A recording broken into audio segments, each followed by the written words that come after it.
Hey there everyone, 8 here with a Zerg vs Terran here on Shakur's Plateau. Spawning in the top right is Liquid HayprO. I just did a cast between him and Whiterod. If you haven't checked that out yet, I highly recommend you do so. It was a lot of fun to cast, and I'm sure it's a lot of fun to watch as well. So I'll just give you the quick rundown on HayprO. He is a Swedish pro gamer whose real name is Hayter Hussein, and he is of course a member of Team Liquid, as you can tell by the Liquid part of his name. He is ranked first in the Ramsey November division of the European Masters League with a 56.7% win rate. This is, by the way, a game from the European ladders. His opponent for this game will be the Red Terran here in the bottom left. His name is Happy. Happy is a Russian pro gamer whose real name is Dmitry Kostin. He is a member of Team Empire. He is a Warcraft 3 veteran where he played Undead, and he is ranked 33rd in the European Grandmaster League with a very impressive 81% win rates on those servers' ladders. These players will be duking out here from cross positions on Shakur's Plateau, a very large map and a very long rush distance if either player wants to get frisky here in the early game. Doesn't look like that will happen. Actually looks like HayprO is having ideas of expanding because he is saving up resources, maybe going for that pool, but actually looks like he is going to be expanding because he's been drawing up pretty hard at this point. So we'll see what he does as this Overlord going this direction. A little fun fact about this map is that you cannot spawn both on the same half of the map vertically, so you can't both spawn on the right and you can't both spawn on the left. So when this Overlord sees that Happy isn't over here, HayprO will know that Happy is spawning down here at the bottom left expansion, and he is going to be saving up those 300 minerals. This drone arriving almost perfectly on time, and there goes that hatchery for the natural expansion. Going hatch first is our Zerg player. You knowing that this is a macro-oriented map and you have the luxury of doing those kinds of things. Looks like Happy's actually going to be walling off his main base's ramp. Although something you see players do every so often on this map is walling off their natural base's ramp. Just because you have the luxury of waiting a little bit longer before you need that wall to be up. But Happy, it's just a matter of personal preference. He will be getting the standard barracks wall up there at his main base's ramp. Actually looks like he's not going for the standard supply depot barracks wall. He's saving up quite a few resources for something else, and that something else will be a factory. So he is going straight into factory here at the 3-minute mark. We'll see what he decides to do with that, as he's just now getting some scouting done. The SCV passing by that drone, that will actually fool this SCV into thinking that his Zerg opponent has spawned here. He actually only looked at the natural expansion because he is almost certain that his Zerg player has expanded at this point in the game. So he will be very quickly finding out that the expansion is actually taking place here in the top right base's natural expansion. That hatchery is about to pop. The drone finds out that his Terran opponent is actually going for this factory up here at his main base's ramp. That will tell the Zerg player that he's doing something out of the ordinary, something that he needs to prepare for here at this point in the game.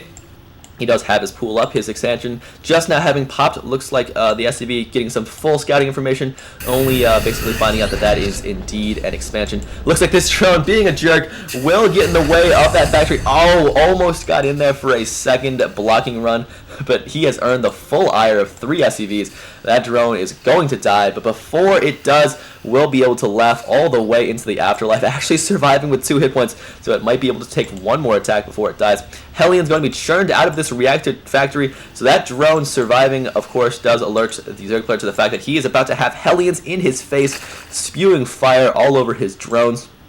Does get a spine crawler here at his natural to help defend it. He already has a queen, so he will be moderately well defended as Zerglings are nipping at this SCV's heels. The first Hellion having popped will be ensuring these Zerglings do pay for that with their lives. The second Hellion popping as well, so those Zerglings both do die, and those Zerglings unfortunately do find their way to the afterlife. And Happy is going to be walking across the map, or I guess driving across the map with those Hellions. Is this spine crawler going to be done in time? Yes, it is. It's about to pop right as we speak. Only 2 Hellions on the field right now, 2 more on the way for our Terran player, however. Let's see how much damage these Hellions are able to do. There's only a couple of drones here, as it looks like this queen trying to squat on the ramp and block that run-by or the drive-by from these Hellions, as another pair of Hellions has now spawned. Is he going to be getting more? Nope, he is going to be transferring that factory away and then building a barracks onto that reactor. So only 4 Hellions on the field right now for our Terran player, and that looks like that it will be all there will be. Will the spine crawler be able to do some damage? Does poke twice on that Hellion. Those drones do leave a couple of roaches, and Zerglings going to be walking out here. The Zerglings meet their fiery ends. Will that Hellion die? Yes, it will. So 1 Hellion pays for its life, only getting a pair of Zerglings, I believe. So that was not the best exchange for our Terran player. Will these Hellions be able to do some damage? At this point, it doesn't look like they'll be able to do much of anything, as there are roaches on the field. This spine crawler is still very healthy right there. and drones are now able to kind of mine happily content in the fact that they probably won't get roasted away. As siege tech being researched by that new tech lab on the factory, along with stim pack at the barracks tech lab. Roach is trying to just make sure that the Hellions leave the Zerg territory. They will turn around and attack a little bit, but Roaches against Hellions is not going to end well for these Hellions. And it looks like 2 of those Hellions do die. Will the 3rd one die as well? Yes, it does. So Happy basically throwing away all 4 of those Hellions. Not very good right there. Not the best, not the most cost-effective Hellions I've ever seen, so that will be unfortunate for him, as this barracks on the tech lab just churning out some Marines. Siege tanks now coming out of the factory with the tech lab on it, and this command center built inside the main will be morphing into an orbital and then shortly flying down to the natural expansion, I can only assume, as this natural for the Zerg player has been up and running for a while. A 13 Harvester advantage will transfer into a nice 400 mineral advantage for our Zerg player, so he is definitely winning the macro battle at this point, as you would expect from a Zerg, especially on a macro-oriented map, as the orbital command just now going to be flying down to the natural expansion for our Terran player Happy, transferring some SCVs down there as well. So he will be catching up in the resources battle, especially with the use of those lovely mules that the Terran players do have access to. As this natural expansion is fully up and running, going to be getting a Baneling nest along with an Evo chamber in the back of his Naturals mineral line. These Roaches hard at work destroying these rocks down here. You wouldn't think that acid is very effective against rocks, but apparently it is. And it's going to be destroying those pretty effectively. As here we go, a line of Marines. Always love it when the pro gamers, the top players, spread out their Marines very nicely, as that is much better in case you get Banelinged or in case you just get attacked by anything. Having a nice concave, nicely prepared for your Marines up there on the high ground. There's a 3rd base being taken by HayprO. That is, just now getting started. Right around a 4th of the way done to completion. So he will continue to be 1 base ahead. HayprO just macroing like the Zergs love to do. And he is going to be getting upgrades for his Roaches and his Banelings as well. Getting that Baneling speed, so he might be having some thoughts of a Baneling, well, not really a bust, but a Baneling attack to the front door of our Terran player. As 3 tanks are sieged up, and basically our Terran player is defending his natural to the best of his ability. Marines in the front, tanks in the back, and that is a very, very aesthetically pleasing structure right there. Not structure, but a formation, I suppose, as a couple of Marines do walk down to the low ground to get some better vision of the place. Might they see this Zergling poking in? And they will see it and completely take it out. So that Zergling unfortunately ran into the firing squad and was chewed up by their bullets very rapidly. As drones transferring down here, perfect timing right there as the hatchery will pop and the drones mine happily with their new home, that 3rd base. And our Zerg player is once again 1 base ahead of his Terran opponents. The Terran opponent, meanwhile, is going to be moving to the middle of the map, it seems. This one Zergling running around the outskirts of our Terran player's vision. Are they going to be finding something? Looks like Zergling at the watchtower did get rapidly killed.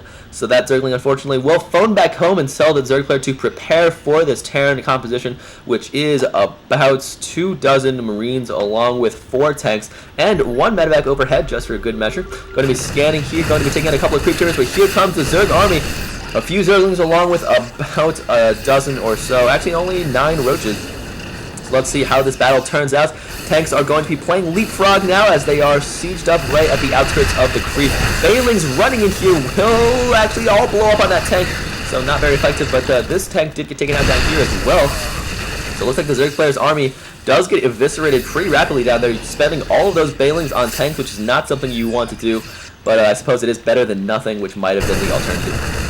Marines stimming up down here will be trying to snipe this hatchery. Will they be able to do so as tanks are now sieged up inside the 3rd base for our Zerg player? Drones trying to escape out of there. 5 of them do manage to do so, but all of them in critical condition, either orange or worse. I suppose that guy's only yellow. That hatchery does get popped. Those Banelings do get some splash damage done on the front Marines from those siege tanks. So this medevac has her work cut out for her, as she is the lone healing unit on the field right now for our Terran player. These Marines trying to find these drones down here. Will they be able to do so? No, they will not. So those drones surviving, just kind of sitting down here at the corners of this main base, trying to just pray to whatever god Zergs pray to, that they don't get found and annihilated. As the creep is receding, having destroyed a few creep teamers did our Terran player. These Roaches going up here will be pelted by tanks. 3 of them do get taken out. So those tanks very effective right there at holding the line. As there are still a bunch of Marines, about a dozen or so. They're all very, very injured. So this medevac, low on energy, will desperately try to heal them. As here come Banelings and Roaches. These Marines days might just be numbers. They're stimming and now in the very, very deep red. Roaches do take out all of these tanks, so Happy's little foothold here will be taken away. These Marines have nowhere to go, trapped in the corner and rapidly disintegrated by those roaches. Looks like the third base being taken, a new third base by HayprO up here at the third base, closer to his main by air, just right over the ledge of this cliff, as he is going to be getting those roaches back into the area where they would feel at home on the Zerg creep, as this hatchery is just now starting once again for our Zerg play. The Terran player has remustered the equivalent army from what he just had. This time he does have 2 medevacs flying overhead, everything else more or less the same in terms of Marine and tank counts. He does have a bunker right there, going to be defending that natural. Here comes a few, right around 7 Mutalisks, trying to see if they can do any damage. Marines are here, however, so this will not be the most effective Mu to harass. They are forced to turn tail and run out of there. He does see the command center built right here inside the main for our Terran player, so that will become an orbital, and then fly down to whichever base Happy wants to take. HayprO's third base up here is just now popping, so he'll transfer some drones over there and get some mining done, while this new fourth base, which once was his third base, is right around 2/3 of the way done. The Mutas are going to be finding this command center and getting a couple of pot shots off on it, but no real damage done at this point. Here come the Mutas, however, flying up into the main, as the Marines are all down there on the low ground, so he really shouldn't fly down there with those Mutas.